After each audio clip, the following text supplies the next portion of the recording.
নমস্কার বন্ধুরা, এইমাত্র পাওয়া আবহাওয়া দপ্তরের তরফ থেকে আবহাওয়ার সবচেয়ে বড় খবর। তীব্র তাপপ্রবাহের সতর্কতা জেলায় জেলায়।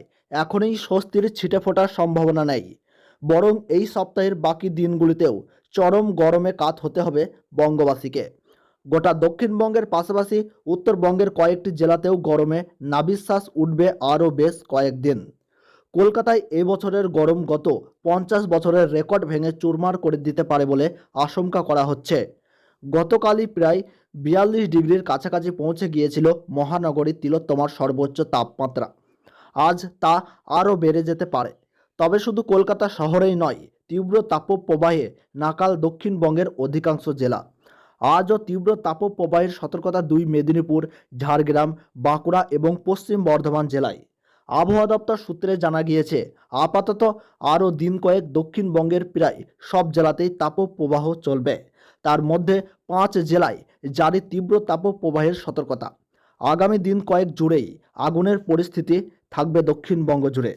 তবে শুধু দক্ষিণবঙ্গেই নয়, এই পর্বে ব্যাপক গরমে কাত উত্তরবঙ্গের বেশ কয়েকটি জেলাও। মালদহ, দিনাজপুরে তাপপ্রবাহের সতর্কতা জারি করা হয়েছে।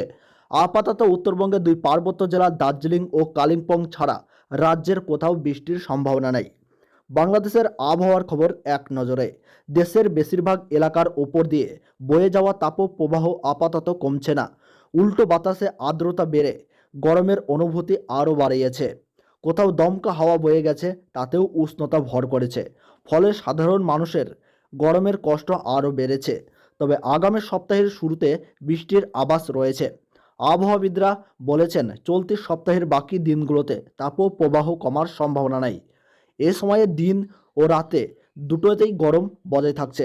রাতেও যে তপ্ত বাতাস বয়ে যাচ্ছে তা অব্যাহত থাকতে পারে, কারণ অতীতে সাধারণত এ সময়ে সন্ধ্যায় ঝোড়ো বাতাস বয়ে যেত, এতে গরম কমে যেত। এবার তাও নেই, তাই আপাতত গরম কমার সম্ভাবনা নেই, বরং বাতাসে আর্দ্রতা বেড়ে আজ গরমে কষ্ট আরও বাড়তে পারে। এক সপ্তাহ এই ধরনের আবহাওয়া বজায় থাকবে। আবহাওয়া অধিদপ্তরের পূর্বাভাস বলছে, আগামী সপ্তাহে সিলেট ও চট্টগ্রাম বিভাগে বৃষ্টি এবং ঝোড়ো হাওয়া বয়ে যেতে পারে।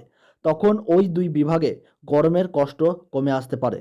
আবহাওয়া অধিদপ্তরের আবহাওয়াবিদ আবুল কালাম মল্লিক জানান, এশিয়ার মিয়ানমার থেকে থাইল্যান্ড, মালয়েশিয়া হয়ে লাওস পর্যন্ত আর দক্ষিণ এশিয়ায় বাংলাদেশ থেকে ভারত হয়ে পাকিস্তান ও আফগানিস্তান পর্যন্ত তাপপ্রবাহ বয়ে যাচ্ছে।